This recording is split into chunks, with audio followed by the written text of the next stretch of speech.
Alright guys, so Marvel is basically releasing everything. Recently, just last week at this past week at San Diego Comic-Con 2019, Marvel talked about the fact that they are coming out with. So I'm going to list everything and then I'm going to gush over certain things and give some more details. So we got Marvel Studios, everything has Marvel Studios at the top. We have Eternals. So we have Eternals, we have The Falcon and the Winter Soldier, we have Shang-Chi and the Legend of the Ten Rings, we have WandaVision, we have Loki, we have Doctor Strange in the Multiverse of Madness. God, I love that name.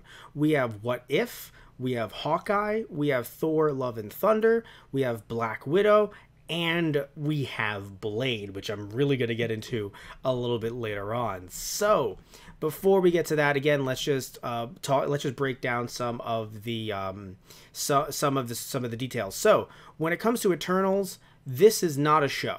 So this is a full-on movie that is coming to theaters, and it's going to be coming November 6th, 2020. So we also have, and I don't have too much to say about the Eternals. I really don't know much about them personally. Nothing against Eternals. I just don't really have, a lot of knowledge on them. So again, I'm not really going to get too into that. But I'm still hyped that we are going farther into the cosmic areas of the universe. Obviously, we have to expand the universe because we've gone to space at this point. So we have Captain Marvel. So I'm happy that we are expanding things. This is considered all of Phase 4, which I feel a little bit odd about because I'm wondering what's going on with other... Actually, it might not be considered all of Phase 4, but it is considered at least a part of Phase 4 for the next 2 years. So to be fair, it's not like they're going that far down the line, but it is interesting that we seemingly have some scenes in movies, recent Marvel movies, no spoilers, but setting up for like a Captain Marvel 2 and even another Guardians of the Galaxy, and it seems like that isn't on the plate, at least coming up into up until 2021. Either way though, moving forward, we have The Falcon and the Winter Soldier. Remember, that's actually a Disney Plus show, so that's going to be exclusively on their service, so do remember that. And we are having Anthony Mackie, who is of course Falcon, and Sebastian Stan, the Winter Soldier, coming back. However, it is odd that we don't have Falcon taking on the role of Captain America just yet. I have a feeling that perhaps this show is going to kind of be a bridge gap between future movies and have him accept the role as Captain America. And I assume they also didn't want to put Captain America and the Winter Soldier, making you think that Chris Evans would stay, or that when you learn that Anthony Mackie is going to be in it, you would think that you would immediately know that he is taking over the role. So perhaps that might change in some way or another. But I think really it'll just be his story about him coming to terms with being Cap. And also, we do know that Baron Zemo is coming back as well, which is actually pretty cool. And remember that this show is actually going to be in the fall of 2020. And the new Disney Plus streaming service is actually coming out October 2019. So we have a while to wait for that one to come out. When it comes to Shang-Chi and the Legend of the Ten Rings, that is actually going to be a movie that is coming out in theaters on February 12th, 2021. And this, we do have appearing alongside Liu, because Simu Liu is going to be starring as Shang-Chi, and Awkwafina. I really like Awkwafina. She's going to be in an undisclosed role, and Tony Leung is going to be the real Mandarin. Dun dun dun. All right, so we're getting back to the Mandarin, which I don't know how that's going to work out. We're going to have to find out. I don't know if they're even going to tie it into Iron Man 3 at all. I mean, yes, they're going to have to in a certain extent, but they had this weird DVD special revealing the real Mandarin, so I don't know how they're going to go about that, probably recasting and stuff like that. But either way, moving on to another Disney Plus show, we have WandaVision, which is bringing back Elizabeth Olsen and Pat Bettany, so they are reprising their roles as Scarlet Witch and Vision. However, we actually have Teyonah Parris co-starring with them, and it's going to be playing the adult Monica Rambeau, who was introduced as a child in Marvel Studios' Captain Marvel. Okay, right, that makes sense. All right, I was confused for a second. I was like, wait a minute. For some reason, I was thinking of oh god, I was mixing up characters from X-Men together, so I was very confused. Anyway, so we have that coming out in the spring of 2021. So again, they're going real far here. Like, they're not even going early 2021. They're going far down the line, especially with Loki, which again is another Disney Plus show that is coming out. Tom Hiddleston's going to be in it, and it's coming spring 2021. So yeah, we're getting far into this with Disney Plus. And now going back to theaters for a second, Doctor Strange and the Multiverse of Madness. I want this to get so weird, and I'm so happy that it seems like it's going to get pretty friggin' weird. All right, so talking about it though, apparently joining Doctor Strange will be Scarlet Witch. Super happy about that as well. I like that heroes are now casually crossing over into other films, especially because it just seems silly that we wouldn't have a lot of characters crossing over after all of the Avengers. And hell, the fact that most of them are in Manhattan, and damn it, someone is messaging me on Facebook. I don't think you guys can hear that, thankfully, but if you can, damn it all to hell. Either way, it's 2:30 in the morning, at least as the time of this, we're doing this live recording. Anyway, so we have this movie coming out, Doctor Strange and the Multiverse of Madness, coming out May 7th, 2021. And to be fair, I say that it's really far in the future. I guess I just keep on forgetting that we're actually in late July of 2019. My brain is still stuck. My brain is stuck in the not early, but mid 2000s actually.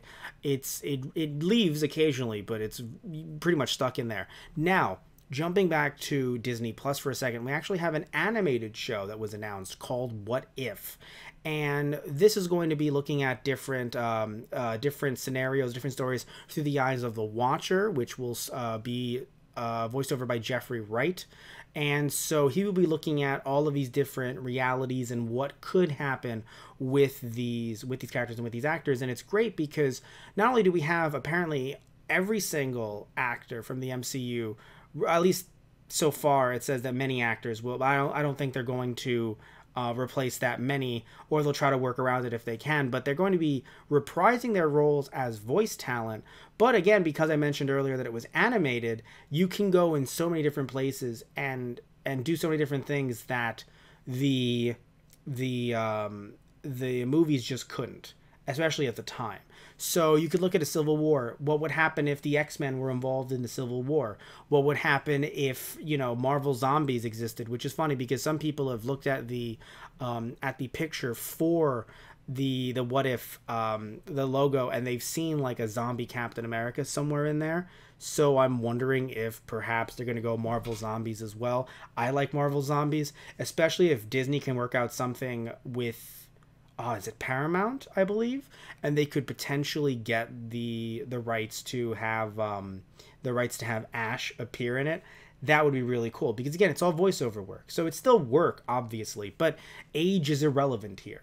So you could have them be any age, have any voice actor come in, any actor come in and reprise their role. And again, it's still hard work, but it isn't as I would argue it isn't as long as as work on set, as having these characters age to the point where you can have Robert Downey Jr. voice over Tony Stark for the next 10 years in What If he wanted to. So that would be really fun to see what they can do there, and that's coming the summer of 2021. And again, remember, exclusive to Disney Plus. Now, jumping back to another TV show that's coming to Disney Plus. This is live action. We're getting Hawkeye, and we're actually getting Kate Bishop in the show as well. So really hope this does well. I want to see more Hawkeye, and I want to see Jeremy Renner. As much as I like him, I want to see him kind of pass the torch on to Kate Bishop. It's not that I don't like Hawkeye. It's just that they've kind of dropped the ball with Hawkeye, especially Black Widow as well. So at this point, you can see that the characters have gotten just obviously older, right? Just obviously. Again, that's just how time works. So at a certain point, you have to sit back and go, can these actors, especially if you don't want to recast, can these actors keep on doing these roles for this long? So at this point, the fact that it's been 10 years, over 10 years, with this shared universe, yes, I hope that eventually he passes it on to Kate Bishop and we can see her become Hawkeye before the next Avengers film, or New Avengers, whatever they do with that in the future. By the way, this Hawkeye show is coming fall of 2021, and again will be on Disney Plus. And speaking of jumping back to stuff that's going to be in theaters, we have Thor: Love and Thunder. So apparently Natalie Portman will be returning And not only is she going to be starring alongside Chris Hemsworth and Tessa Thompson, who of course were Thor and Valkyrie, and by the way, Taika Waititi is returning as director, which might add to the reason I mentioned earlier that we might be having some trouble with the Akira live-action movie, but I'll be talking about that story as its own separate story a little bit later. But either way, Taika Waititi is returning as director, and he confirms that Jane Foster will become the mighty Thor, Goddess of Thunder. So I don't know too much about that version of Thor from the comics. I know that it did happen, and I hope that the two can coexist. I mean, again, I'm wondering what's going on with Chris Hemsworth being a part of the Guardians of the Galaxy, which it seems like that was going in that direction. Well, Chris Hemsworth is Thor. Although it would be funny to just see Chris Hemsworth just on the set as a Guardian of the Galaxy. But still, I'm wondering where that's going. But either way, it would be nice because, again, the whole point of Endgame, without spoilers, was just kind of Thor realizing who he was and who he wanted to be. And I think that with that, it's really cool to be able to see someone else take on the mantle of Thor. Now, I would have preferred it be Valkyrie, but again, you know, it might just show that, hey, we could do something with Valkyrie and have fun there without it having to be only on Valkyrie. I'm wondering if Natalie Portman, like what she's going to bring to the role, what she's going to do. Obviously, she's an amazing actress, but she wasn't the biggest fan of 2 and 3. So I'm hoping that she is a fan of Thor: Love and Thunder and what happens in the future with the Thor franchise. And even though some people have been laughing at the title Love and Thunder, at this point, are you going to really call it Thor 4? Really? Thor 4? You have to do something different, and just like the Multiverse of Madness, I love them going with some weird titles, because everyone knows you're going to say, oh yes, let's go see the new Thor movie anyway. So it's just fun to just say the phrase Thor, Love and Thunder. Like, I don't know. It sounds like something out of Mad Max, and I love it so much. And talking about another movie that's coming out, which I thought was going to be a prequel, but apparently it's not, the Black Widow film, which is going to bring back Scarlett Johansson, but it apparently still is a prequel. So I don't know how well they can de-age her. I mean, she's not, like, I'm nothing, about her in particular, but I thought this was going to go back into her days, like, when she was, tortured, when she was undergoing this, this transformation into the woman that we knew her at the start of Iron Man 2 and into Avengers and, Budapest, all that stuff. So it's just a little odd to me that we're going to be using her. Because, again, I thought they were going to be going back really far back, because if she's in her 30s, I thought they were going to go back to her not only as a kid but as a teen and in her early 20s. So I don't know how old. To be fair, I don't know anything about I should know stuff about the Marvel timeline, but it always escapes me, just like the Walking Dead's timeline, because it's 10 years in our universe, but for them, at least looking at these Marvel films, I believe it's only been a few years. So to be fair, maybe I shouldn't be saying that about Black Widow. And also looking at Walking Dead, I mean, we've gone through 9 seasons at this point, and apparently up until a recent time skip, it was only a year and a half. Huh. All right. Yeah, Carl just eating eating a lot of spinach is what Carl was doing for 8 freaking years. So anyway, looking at Black Widow, though, we not only have Scarlett Johansson returning as Black Widow, we also have David Harbour as Alexei, aka the Red Guardian. Don't know too much about the Red Guardian. And Florence Poe? Sorry, Florence, as Yelena, and O.T. Fabenel as Mason, and Rachel Weisz as Melina, and Kate Shortland is directing. So I don't know too much about any of their work. I'm sure they're great actors. I'm really just kind of seeing how this is going to do, because what tone is it going to take, and if it's going to be a different tone than other stuff that's currently happening in the Marvel universe. Hopefully it kind of has like this Ant-Man heist feel, but I don't know, it's going to be like more of a war movie, a bit like little parts of the original Captain America was, the first Avenger. I don't know, and I'm interested in seeing where it's going to go. I mean, I've lost some faith in Scarlett Johansson. Not that her as an actress, but just some of the recent stuff that she said, she just, to me, keeps on digging that hole deeper. But, I mean, I'm not saying she's a bad Black Widow. So, I think in general, I'm just a little wary of this being a prequel, because we already know what's going to happen. So I've always wanted to know more about her story, but after what happens to her, I still don't want to spoil Endgame. How long has it been? After what happened to her, I just feel weird about it. But either way, if you disagree, please tell me in the chat or in the comments section if you're watching this on our YouTube channel. And then, now we're here. Oh God, we're here, everyone. We are at Blade, which will be introducing, it's Mahershala Ali. Mahershala Ali, if you remember, he was Cottonmouth in Luke Cage. If you haven't seen it, go check it out. I don't know what's going to happen with the future of those shows. Tristan and I have reported on it on earlier episodes of Keikaku Korner. There's a lot of legal red tape there, but you can still hire the actors if they want to come back to do different roles. And we have Mahershala Ali as Blade. We don't know when Blade is coming out. We do know it's coming out to theaters, though. So it's not going to be a TV show, not going to be on Disney Plus, coming into theaters. And I'm very interested in this because I'm wondering if they're going to have the blip kind of morph people into vampires, the same way people were kind of wondering how the X-Men were going to be included. We don't know what's going to happen with if they're going to say, hey, no, vampires are just, there's not a lot of them, and the Avengers don't usually fight at night. They have sometimes, but they don't usually fight at night. So why would the vampires want to turn the Avengers into vampires? You know, if vampires want to be a bit more, just kind of like in the first Blade movie, are a bit more interested in money and you know, kind of ruling the world through influence, why do they care about fighting some superheroes? It just, in that case, I get it from there, but I do wonder if, like, why would Captain America not be walking around one night and be like, that seems odd. That young man is biting that woman's neck. Like, I should call someone about this. Tony, does that happen a lot nowadays? Tony be like, yes, it does actually, Cap. You just don't worry about it. Were you near a club? Yeah, I was kind of your club. You're fine. Don't worry about it. It was just Cap. You're out of time. Just don't worry about it. Just walk away. I don't know why no one on patrol would have ever seen a vampire. Or had some kind of blip on a radar or something. Like, that ain't kosher. So I don't know what's going on there, how they'll try to bring vampires into this world. If they do it the blip way, it would be weird, because I feel like a lot of Blade's character involves him being half vampire, half human. Maybe not from birth, not I would say from birth, but maybe not fighting the war since he was a kid. To be fair, I haven't really followed a lot of the Blade comics. I'm going more from the movies that came out of the 90s, which I love to death.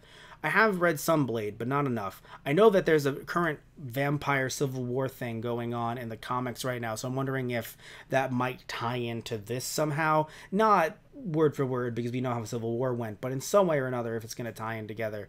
Either way, I think Blade has me the most hyped, although, interestingly enough, I forgot who was on stage. I don't know if it was Kevin Feige, but I believe it might have been Kevin Feige, actually, when he mentioned on stage, probably Marvel Studios president, mentioned on stage that they were also doing something with Fantastic Four in the near future, or in the future. So maybe that's involving them in the what if, and kind of like just slowly rolling that out. Maybe the X-Men will also be involved in the what if stuff.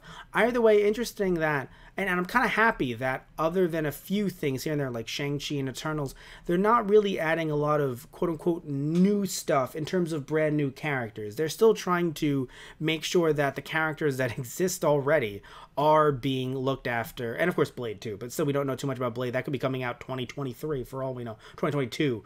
But either way, I'm happy that they've taken a step back, and I'm granted, I made a joke earlier about them, you know, having everything announced till 2099. But still, it is nice that they're focusing on their earlier properties, because you do want to know what happened to the original Avengers after everything went down. Not that you don't want to know what happened to, you know, Captain Marvel, because you do, especially after... I enjoyed her film, but especially with some teasers that we've gotten recently that make me think, wait, are we going to get Captain Marvel? Maybe she'll be part of Eternals in some way or another. I think that might make some sense if we're not getting a Captain Marvel 2 anytime soon. But still, though, you want to know what's going on with Falcon and Winter Soldier, how they're reacting to what happened to Captain America. You want to know what's going on with Wanda and Vision, and why the hell Vision is actually back, and what's going on there. And I don't know too much about Loki, and I can't really speculate much on what's going to happen there, but... You know, again, we'll see what happens there. If he was magically brought back, but everyone was like, shh, don't talk about it. So yeah, and of course, Multiverse of Madness. Hope they get really weird. So either way, we're gonna wrap this one up before I keep on talking forever. Tell me what you think about all of this stuff, all of this news, down either in the chat or in the comment section down below.